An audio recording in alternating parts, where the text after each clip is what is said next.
नमस्कार, जोहार, आप सभी का स्वागत है एक बार फिर से झारखंड की बुलेटिन समाचार में। जिले की खूंटी में 15 नवंबर को 2.5 घंटे रुकेंगे पीएम मोदी। जिले के प्रधानमंत्री नरेंद्र मोदी जनजातीय गौरव दिवस पर 15 नवंबर को दिन के 10 बजे बिरसा मुंडा एयरपोर्ट पहुंचेंगे। यहां से वे हेलीकॉप्टर से भगवान बिरसा मुंडा के जन्मस्थली खूंटी जिला स्थित उलिहातू के लिए रवाना होंगे। उलिहातू में प्रधानमंत्री भगवान बिरसा मुंडा की प्रतिमा पर माल्यार्पण करने के साथ ही उनके परिजनों के साथ बातचीत करेंगे। यहाँ से वे खूंटी में भी आयोजित कार्यक्रम में शामिल होने के लिए रवाना होंगे। खूंटी में प्रधानमंत्री लगभग 2.5 घंटे तक रहेंगे। प्रधानमंत्री यहाँ ट्राइबल प्रदर्शनी का अवलोकन करेंगे, साथ ही ट्राइबल अचीवर्स से बात करेंगे। इसके अलावा विकसित भारत यात्रा की IC वैन को हरी झंडी दिखाकर रवाना करेंगे। इसी दौरान PBTG मिशन की शॉर्ट फिल्म व होटल की लॉन्चिंग भी करेंगे। झारखंड में दवा के नाम पर मरीजों से मोटी रकम लेते हैं निजी कॉर्पोरेट अस्पताल। बचने की सुपर स्प्लिट का टैग लगाने वाले निजी और कॉर्पोरेट अस्पताल दवा के नाम पर सबसे ज़्यादा पैसा बनाते हैं। इलाज पूरा होने पर जब कुल खर्च में से फार्मेसी के खर्च को अलग किया जाता है, तब मरीज को पता चलता है कि उसके इलाज में 60-70% रकम सिर्फ दवाओं पर खर्च हुई है। इस खेल में निजी अस्पताल प्रबंधन, उनके डॉक्टर और दवा कंपनियां सीधे तौर पर शामिल होते हैं।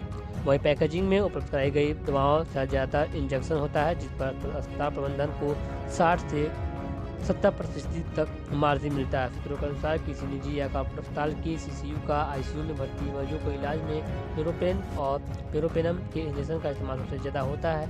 इसकी हर दवा कंपनी हाई MRP और लो MRP की दवा बनाती है। न्यूरोपेनम की दवा 781.50 रुपये से और 950 रुपये, 1067 रुपये और 2200 रुपये और 3200 रुपये में उपलब्ध है। इस इंजेक्शन का उपयोग सुबह और शाम दोनों वक्त बीमारियों की गंभीरता के अनुसार किया जाता है। इसका डोज 1 सप्ताह का होता है, यानी हफ्ते भर में एक मरीज को इस दवा के लिए 15,400 से 22,400 रुपये तक खर्च करने पड़ते हैं।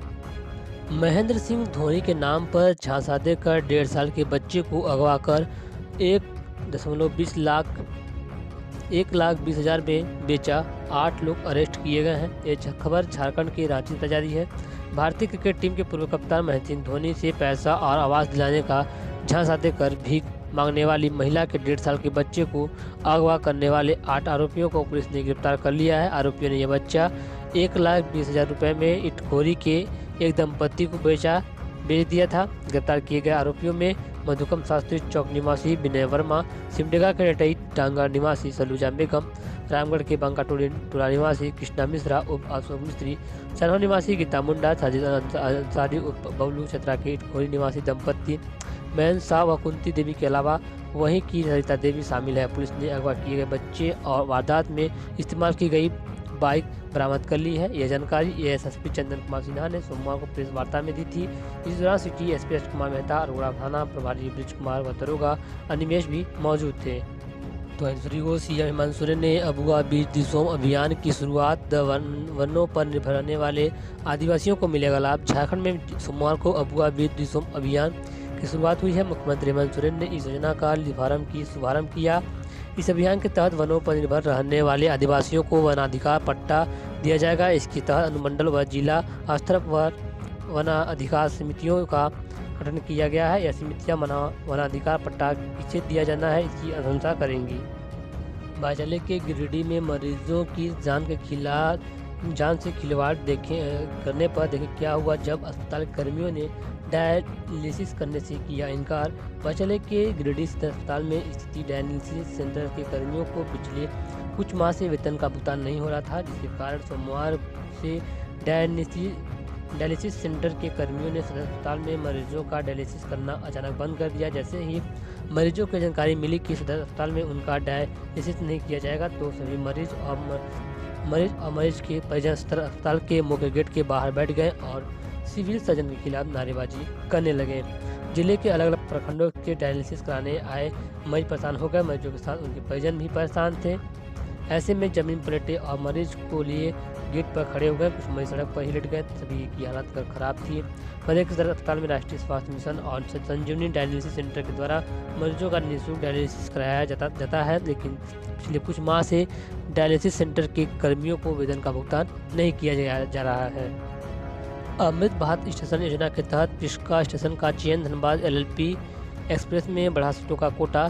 जिले के पिस्का रेलवे स्टेशन का चयन अमृत स्टेशन योजना के तहत किया गया है। यहाँ 12 मीटर चौड़ा फुट व ओवरब्रिज, अच्छी छत के साथ लिफ्ट व अन्य कई अत्याधुनिक सुविधाएं उपलब्ध कराई जाएंगी। इस आशय की जानकारी दक्षिण पूर्व रेलवे के महाप्रबंधक पंकज कुमार गुप्ता ने सांसद संजय सेठ को दी। पंकज गुप्ता ने रांची और छतरपुर रेल मंडल की मंडल स्तरीय बैठक में सांसदों के द्वारा उठाए गए बिंदुओं को लेकर सभी सांसदों को जवाब लिखा है। इसके आलोक में संजय सेठ द्वारा उठाए गए बिंदुओं का जवाब भी दिया गया है। धनबाद एलएलपी एक्सप्रेस में पहले ही की तुलना में रांची से सीटों का कोटा बढ़ाया गया है। थर्ड एसी में 23 सीट बढ़ाई गई है, जबकि स्लीपर क्लास में 16 सीटों का कोटा बढ़ाया गया है। तो वही हम बात करते हैं एक बार झारखंड के सहायक अध्यापक पास शिक्षकों लेकर के। झारखंड के सहायक अध्यापक पास शिक्षकों का खूंटी जिले का परियोजना पोर्टल पर अभी डाटा अपलोड नहीं हुआ है, जिसकी वजह से भी मानदेय में कुछ देरी हो सकती है, लेकिन सभी जिलों का डाटा अपलोड कर दिया गया है। उम्मीद है कि आज 12 तक में आप सभी का डाटा अपलोड कर दिया जाएगा परियोजना तक। तो परियोजना के साथ आगे फाइल को बढ़ा दिया जाएगा। जैसे ही बैंक फाइल एडवाइजरी पास जाएगी तो उम्मीद है कि आप लोगों का 10 तारीख तक में आपका मानदेय दे दिया जाएगा, यानी कि आप लोगों को जल्द से जल्द मानदेय की उम्मीद जताई जा रही है। कहीं ना कहीं आपको धनतेरस से पहले ही मानदेय मिलने की उम्मीद जताई जा रही है। चलिए कि यही छोटी सी अपडेट आ रही थी कि पास शिक्षकों को लेकर के पास शिक्षक जब मानदेय को अपने काफ़ी समय से प्रयास करें तो जल्द ही जल्द उनका ही मानदेय देने के लिए सामने खली करके आ रही थी।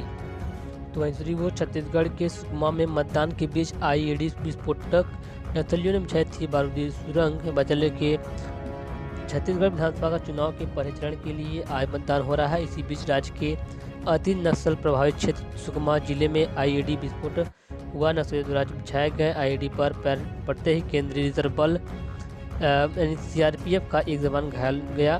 सुकमा एसपी किरण चौहान ने बताया कि राज्य के नक्सल प्रभावित बस्तर क्षेत्र में सीमित 20 विधानसभा क्षेत्र में आज पहले चरण की वोटिंग हो रही है। आज सुबह मतदान की सुरक्षा के लिए जिले में तोड़ा मार्ग शिविर के से कोबरा 206 और जीआरपीएफ के जवान एल्मागुंडा गांव की ओर से निकले थे। गश्त के दौरान कोबरा 206 के निरीक्षक श्रीकांत का पैर नक्सलियों द्वारा बिछाई गई बारूदी सुरंग पर पड़ गया और पैर पड़ते ही आईईडी ब्लास्ट हो गया, जिससे सीआरपीएफ के कोबरा बटालियन का निरीक्षक श्रीकांत घायल हो गया है। एसपी ने बताया कि घायल जवान का प्राथमिक उपचार किया जा रहा है। प्रदूषण से दिल्ली का बुरा हाल, बिहार झारखंड की भी हवा हो रही है जहरीली। वजह है कि AQI रेट क्या चल रहा है। मंगलवार को दिल्ली की हवा जहरीली बनी हुई है। केंद्रीय प्रदूषण नियंत्रण बोर्ड यानी कि CPCB के अनुसार दिल्ली में वायु गुणवत्ता गंभीर श्रेणी में बनी हुई है। आनंद विहार में AQI 432, आतिपुरम में 487, पंजाबी बाग में 449 और न्यू मोती बाग में 410 रिकॉर्ड किया गया है। इससे पहले सोमवार की बात करें तो सोमवार के पंजाब के अमृतसर से लेकर पश्चिम बंगाल के आसनसोल तक सिंधु गंगा के मैदानी इलाकों में वायु गुणवत्ता का संकट गहराता नजर आ रहा है। वायु गुणवत्ता का संकट दिल्ली के अलावा देश के अन्य राज्यों में भी देखने को मिल रहा है। बचले कि दिल्ली में लगातार प्रदूषण बढ़ते हुए अब ये चीज़ आपको बिहार और झारखंड में देखने को मिल रही है। लगातार इस प्रदूषण की वजह से काफ़ी लोगों को सांस लेने में दिक्कत आ रही है, जहरीली हवाओं का सेवन करना पड़ रहा है। ऐसे में झारखंड का भी नंबर वही चल रहा है। झारखंड के राज्य में भी ऐसी घटना देखने को मिली, साथ ही यहाँ पे आपका बिहार भी शामिल हो जा रहा है धीरे धीरे। तो कहीं ना कहीं एक बार फिर से प्रदूषण की राहत मिलने की उम्मीद जताई जा रही है। देखते हैं कब तक उम्मीद मिलती है इस प्रदूषण से। तो दूसरी वो लातेहार के नवोदय विद्यालय में आज नामांकन की अंतिम तिथि। सदर प्रखंड के बाजू गाँव में संचालित जवाहर नवोदय विद्यालय के 2024-25 में कक्षा 9 और 11वीं में प्रवेश के लिए ऑनलाइन आवेदन करने की अंतिम 7 नवंबर है। बजट के प्रधान प्रभारी प्राचार्य PK सिंह ने बताया कि सभी आवेदन ऑनलाइन भरे जाएंगे, जो 7 नवंबर तक ही लिया जाएगा। उन्होंने बताया कि नवोदय विद्यालय की वेबसाइट के प्रवेश पोर्टल पर जाकर आवेदन निःशुल्क भरा जा सकता है।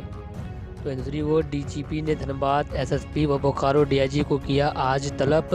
धनबाद में प्रिंस खान की गिरोह द्वारा मेजर के नाम पर व्यवसायियों से लगातार रंगदारी मांगी जा रही है। रंगदारी नहीं देने पर आपराधिक वारदात को अंजाम दिया जा रहा है। इसको DGP अजय कुमार सिंह ने गंभीरता से लिया है। उन्होंने इस संबंध में धनबाद के SSP संजीव कुमार और बोकारो रेंज के DIG कन्हैया मयूर पटेल को मंगलवार को पुलिस मुख्यालय में तलब किया है और दोनों अधिकारियों को कहा गया है कि मामले में उनके स्तर पर क्या कार्रवाई की गई है। पुलिस की निष्क्रियता और अपराधियों के खौफ के कारण व्यवसायियों के धनबाद बंद भी किया था। बता दें कि नासिर उर्फ मेजर को एक मामले में धनबाद पुलिस ने करीब 25 दिन पहले गिरफ्तार कर जेल भेजा था। मौजूद इसकी मेजर के नाम पर ही व्यवसायियों से रंगदारी मांगी जा रही है। तो वहीं दूसरी ओर धनबाद में शहर के 15,000 नए एलईडी लाइट की मिली स्वीकृति। ईएसएसएल कंपनी को लगाना है एलईडी लाइट। जिले के शहर में 15,000 नई एलईडी लाइट लगाए जाएंगे। मुख्यालय से 15,000 एलईडी लाइट की स्वीकृति मिल गई है। शहर में जहां जहां एलईडी लाइट नहीं लगी है वहां नई नई एलईडी लाइट लगाए जाएंगे। सहायक नगर आयुक्त प्रकाश कुमार ने बताया कि नगर निगम क्षेत्र के सभी वार्डों को एक एक मोहल्ले में लाइट होगी। निगम के बिजली विभाग को सभी 55 वार्डों का सर्वे कर सूची बनाने का निर्देश दिया गया है। पूर्व वार्ड पार्षदों में से भी सहयोग लेने को कहा गया है। शहर में पहले से 24,000 एलईडी लाइट हैं। 15,000 और एलईडी लाइट लगाने से शहरी क्षेत्र के गली मोहल्ले में जगजम करने लगेंगे। 15,000 एलईडी लाइट पर लगभग 15 करोड़ खर्च होगा। कंपनी को 7 तक इसका मेंटेनेंस करना है। फिलहाल खबर बस इतना ही थी। गुजरात के तमाम बड़ी खबर जो सुबह के समाचार साथ अपडेट समाचार साथ आते हैं। मुझे खबर पसंद करो को शेयर कीजिएगा, लाइक कीजिएगा, चैनल पहली बार आए सब्सक्राइब जरूर कीजिएगा। तब तक के लिए जय हिंद, वंदे मातरम।